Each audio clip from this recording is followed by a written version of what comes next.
creators and welcome to my YouTube channel that is Creative Physics by Mansi Bhardwaj. आपको इस channel पर 11th और 12th class के easy से इजी नोट्स मिलते हैं जिनको आप एग्जाम में लिख कर अच्छे मार्क्स ऑब्टेन कर सकते हैं। ठीक है, तो प्रीवियस लेक्चर में हमने क्या किया था, average power associated with an inductor. आज के लेक्चर में हम क्या करेंगे, average power associated with a capacitor. यानी अब की बार हमारे पास एक अल्टरनेटिंग एसी के साथ हमारे पास क्या कनेक्ट होगा, दैट इज कैपेसिटर। उसके अंदर हमें पावर का फॉर्मूला निकालना है कि कितनी पावर होगी। अब देखो, उसको करने से पहले सबसे पहले हमें इसकी थ्योरी लिखनी पड़ेगी। अब थ्योरी में क्या लिखेंगे, when a source of AC is connected to a capacitor of capacitance C. मतलब हमने क्या किया, एक एसी सोर्स कैपेसिटेंस सी के साथ हमने कनेक्ट कर दिया।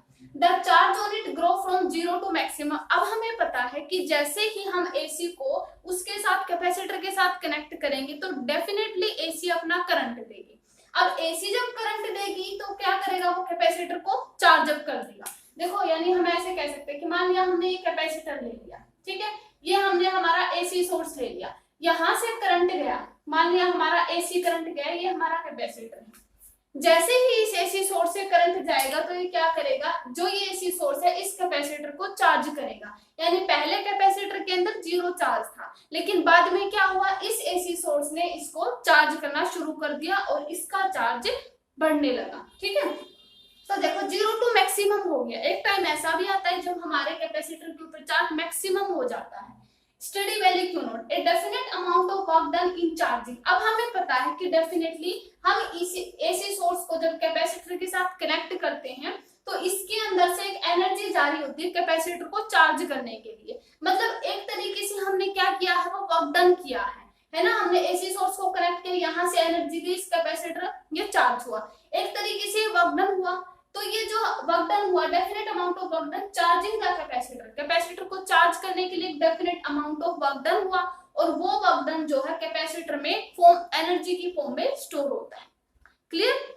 यहाँ से हमने क्या किया, हम ये सारी चीजें थ्योरी में लिखेंगे कि क्या हुआ कि पहले हमने कैपेसिटर को एसी के साथ कनेक्ट कर दिया, जैसे ही एसी जाएगी कैपेसिटर को चार्ज अप करना शुरू कर देगी और ये एक तरीके से वर्क डन होगा और वो वर्क डन है जो है कैपेसिटर के अंदर एनर्जी की फॉर्म में स्टोर होगा। अब हमें वो पावर निकालनी है। ठीक है, अब देखो, ये पहले हम थ्योरी लिखेंगे, थ्योरी के बाद हम इसकी कैलकुलेशन लिखेंगे कि कैसे हम उसको फॉर्मूले में कन्वर्ट करेंगे। तो ये हमारी थ्योरी हो गई। ठीक है, अब देखो इसके बाद हम क्या लिखेंगे, इसको कर देते हैं रिमूव। ये तो हमारी थ्योरी हो गई। उसके बाद हम इसकी मैथमेटिकल साइड करेंगे। देखो, हमें पता है कि हमारी पावर क्या होती है, पावर P हमें पता है कि it is a product of voltage and current.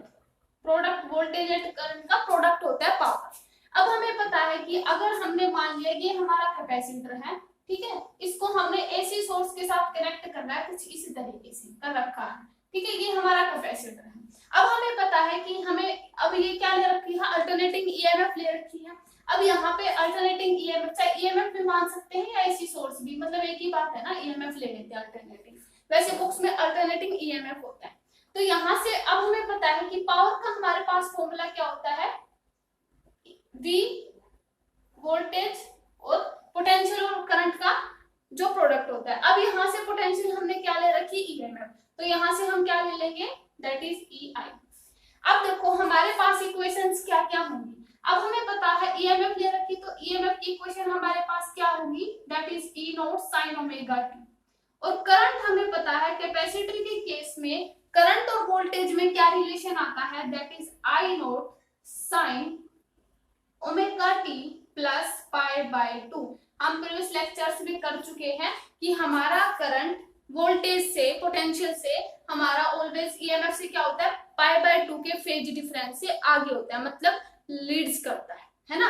तो कैपेसिटर के केस में हमारा करंट जो ईएमएफ है उससे पाई बाय 2 के फेज डिफरेंस से लीड्स करता है। तो ये हमारा रिलेशन होता है जब हमने प्रीवियस लेक्चर्स में किया था कैपेसिटर ओनली। ठीक है, तो ये वाला रिलेशन लिख दिया। अब हमें पता है कि हमारा I ये है, I is equal to I nought sine omega t। अब यहाँ से जो ये I है sine omega t plus pi by 2। अब हमें पता है, हम उसमें ट्रिग्नोमेट्री फंक्शन में देख चुके हैं कि साइन चाहे 90 प्लस थीटा ले ले, चाहे साइन थीटा प्लस 90 ले ले, बात एक ही है, रहना क्या है कोस थीटा। अब हमें चाहिए क्या, क्योंकि ओमेगा टी चाहिए तो हम इसको पाई बाय 2 प्लस ओमेगा टी भी कर सकते हैं ना, ऐसे भी कर सकते हैं, that is pi by 2 plus omega t. तो यहाँ से हमारे पास क्या रिलेशन आ जाएगा, that is I is equal to I nought, और यहाँ से ये वाला क्या बन जाएगा, that is cos omega. Clear हुआ, हमारा रिजल्ट वही आएगा जो इंडक्टर के केस में आया था। क्लियर। अब देखो I is equal to I naught sine omega T pi by 2, और यहाँ से सेम एज इट इज, चाहे उसको पहले लिख लो चाहे, क्योंकि प्लस है कोई इफेक्ट नहीं होता, वहां पे माइनस था इसलिए बाहर माइनस आ गया था। ठीक है, तो ये आ गया। क्लियर। अब देखो आई हमारा क्या आ जाएगा, आई पहले हम ई की जगह पे क्या लिखेंगे, ई की जगह पे that is E note sine omega t, और आई की जगह पे क्या लिखेंगे, that is I note cos omega T. Clear. अब देखो यहाँ से P क्या आ जाएगा, अब हमें पता है कि यहाँ से क्या हो जाएगा, ई नोट आई नोट आ जाएंगे हमारे बाहर। ठीक है, और प्रोडक्ट हो जाएगा साइन ओमेगा टी कोस ओमेगा टी। क्लियर हुआ यहाँ से हमारा, ये हमारा पावर का आ गया। ठीक है, अब यहाँ से देखो क्या हुआ, आई note E nought I naught sine omega t और कोस ओमेगा टी। ठीक है, ये हमारी पावर ये हो गया। ठीक है, अब देखो यहाँ से अब हमें क्या चाहिए, नेट वर्क डन चाहिए। अब देखो हमने पावर का फॉर्मूला देखा था कि हमारा एक फॉर्मूला ये भी होता है, that is work done by time, ये हमारा पावर का फॉर्मूला होता है। अगर पहले हम इसमें वर्क डन देखें तो हमारा क्या आ जाएगा, दैट इज पीटी आएगा। पी हमें पता है ई आई डॉट टी आएगा, और अगर हमें, क्योंकि देखो पहले हम पावर नहीं निकालेंगे, पहले हम नेट वर्क डन निकालना पड़ेगा हमें। देखो इसमें क्या हुआ, पहले हम small amount of work done, क्योंकि हमने अब थ्योरी में क्या देखा था कि small amount of work done हो रहा था पहले, तो हमें क्या निकालना पड़ेगा, वर्क डन निकालना पड़ेगा। अगर हम देखो यहाँ से इस फॉर्मूले से पहले अगर हम पहले वर्क डन निकालेंगे, क्योंकि हमें पता है पावर के और वर्क डन में क्या रिलेशन होता है, दैट इज वर्क डन अगर हम निकालेंगे तो हमारा क्या आ जाएगा, P इंटू टी, लेकिन हमें पता है small amount of work done हो रहा है। ठीक है, late dw is the small amount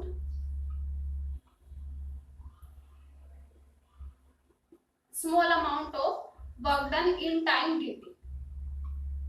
ठीक है, वर्क डन इन, वो हमारा पावर का वो थोड़ी गलती से हो गया था, है ना, क्योंकि हमें पहले क्या निकालना था, वर्क डन निकालना है ना, पावर तो हम बाद में निकालेंगे ना, तो पहले क्योंकि small amount of work done हो रहा है तो हमारा dw किसके इक्वल आ जाएगा, that is p dot dt। ठीक है, और वो फॉर्मूला भी लगेगा कि हमारे पास ये जो रिलेशन था P is equal to E into आई।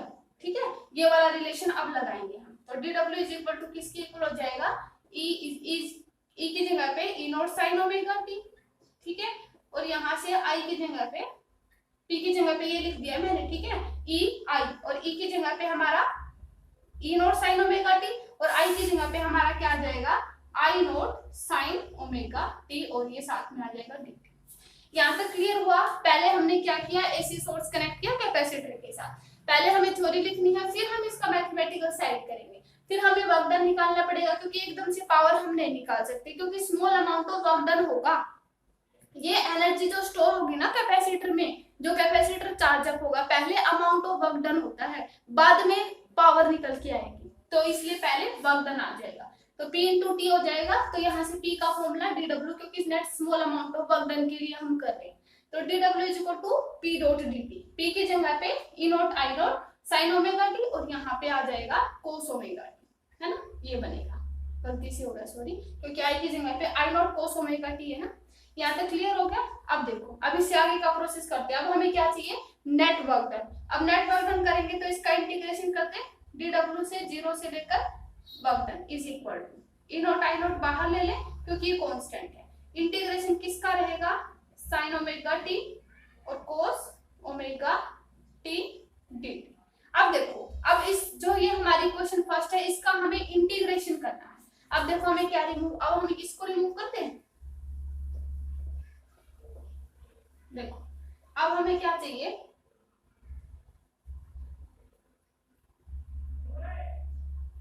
क्योंकि इसको रिमूव कर देते हैं,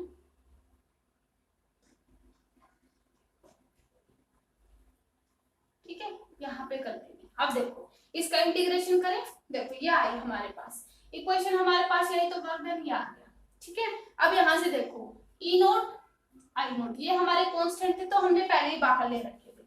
अब हमें पता है ये हमारा ट्रिग्नोमेट्री फंक्शन है, ट्रिग्नोमेट्री फंक्शन है तो इसमें एक फॉर्मूला भी होता है हमारे पास, cos 2 sin theta cos theta is equal to sin 2 theta, ये हमारे पास फॉर्मूला होता है। अब देखो ये फॉर्म कुछ ऐसी ही नहीं है, sin थीटा और cos थीटा है ना, ऐसी है। तो अब हमें क्या करना चाहिए कि ये फॉर्मूला बन जाए, तो हमें क्या करना चाहिए, 2 से तो हम इसको मल्टीप्लाई कर दें, 2 sin ओमेगा टी और ये आ जाएगा cos ओमेगा टी और बाय 2, क्योंकि 2 से हमने क्या किया मल्टीप्लाई किया, 2 से हमने डिवाइड किया तो हमारा ये फॉर्मूला बन जाएगा। ठीक है, 2 से हमारा इंटीग्रेशन इजी हो जाएगा। ठीक है, अब देखो हमारा वर्क डन किसके इक्वल आ जाएगा, देखो ई नोट आई नोट बाय 2। अब इंटीग्रेशन जब हम इसका सॉल्व करते तो हमें पता है कि हमारा ये फॉर्मूला पहले क्या बन जाएगा, that is sin 2 omega T. अब हमें पूरे कंप्लीट साइकिल के लिए करना है तो 0 से t हमारा क्या रहेगा, इंटीग्रेशन सॉल्यूशन रहेगा, है ना, 0 से t हमारी लिमिट्स रहेंगी। ठीक है, तो वर्क डन किसके इक्वल आ जाएगा, E nought I nought by 2, इसका इंटीग्रेशन क्या होता है minus cos 2 omega t by 2 omega, है ना, इंटीग्रेशन हमारा यही होता है और 0 से t हमारी कंप्लीट साइकिल के लिए लिमिट्स रहेंगी।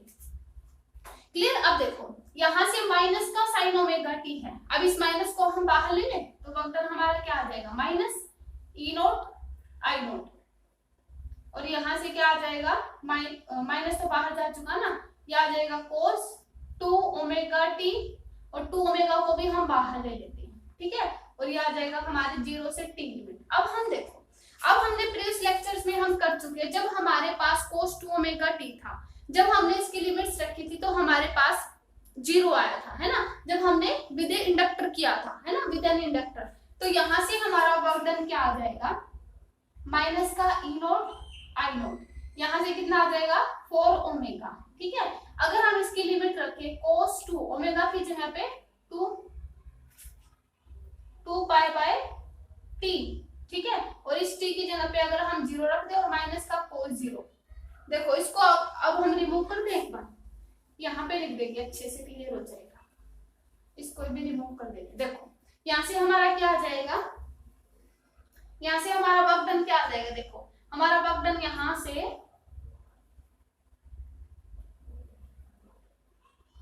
देखो work done is equal to minus का E nought I nought by 2, sorry 4 omega आ जाएगा ना, ये 4 ओमेगा और यहाँ से cos 2 ओमेगा की जगह पे हम क्या लिखते हैं 2 पाई बाय टी और इस t की जगह पे हम कैपिटल T रखेंगे और माइनस का cos 0, हमने लिमिट्स रख दी है। ठीक है, हमने लिमिट्स रख दी। अब t से t हमारा कैंसिल, अब work done is equal to किसके इक्वल आ जाएगा, माइनस का ई नोट आई नोट और ये आ जाएगा 4 ओमेगा और यहाँ से कितना आ जाएगा cos 4 पाई और माइनस का cos 0। ठीक है, तो यहाँ से क्या आ जाएगा, work done is equal to net work done is equal to किसके इक्वल आया, E nought I nought, minus तो साथ में रहेगा ही, है ना, माइनस का साथ रहेगा और ये आ जाएगा cos 1 माइनस 1 यानी ये आ जाएगा 0। यानी अगर हमने देखो जब हमने इंडक्टर के केस में देखा तब भी हमारे पास वर्क डन 0 आया था, जब हमने कैपेसिटर के केस में देखा तब भी हमारे पास 0 आया है, दोनों केस में हमारे पास 0 आया है। लेकिन रजिस्टर के केस में हमारे पास पावर का फॉर्मूला बना था, है ना, तो यहाँ से अगर वर्क डन 0 आ गया तो हम पावर का फॉर्मूला भी इजीली निकाल सकते हैं, क्योंकि पावर हमें पता है वर्क डन बाय टाइम ही तो होता है। पावर यहाँ से वर्क डन ही 0 आ गया तो टाइम से कोई मतलब नहीं है, तो हमारा पावर भी क्या बन जाएगी 0। तो यहाँ से क्या कंक्लूजन निकला कि average power associated with an capacitor वो हमारी क्या आती है 0 आती है। इंडक्टर के केस में भी हमारे पास 0 आई थी और कैपेसिटर के केस में भी 0 आई थी, बस रजिस्टर के केस में हमारे पास पावर का कुछ फॉर्मूला आया था। ठीक है, तो ये हमारा हो गया average power associated with a capacitor. अब तक हमने एवरेज पावर निकाली है सिंगल्स में, जैसे रजिस्टर ओनली, इंडक्टर ओनली और कैपेसिटर ओनली। तो आज के लेक्चर में हम इतना ही करेंगे। नेक्स्ट लेक्चर में हम करेंगे जो एवरेज पावर एसोसिएटेड है ना, वो हमारे दो कॉम्बिनेशन के साथ होंगे, जैसे inductor capacitor, register capacitor, register inductor. ठीक है, तो वो हम करेंगे अगली बार, जो नेक्स्ट लेक्चर में हम करेंगे वो करेंगे इनके जो है कॉम्बिनेशन के साथ, ठीक है, मतलब दो दो का कॉम्बिनेशन होगा। तो वो सब हम करेंगे नेक्स्ट लेक्चर में। ओके।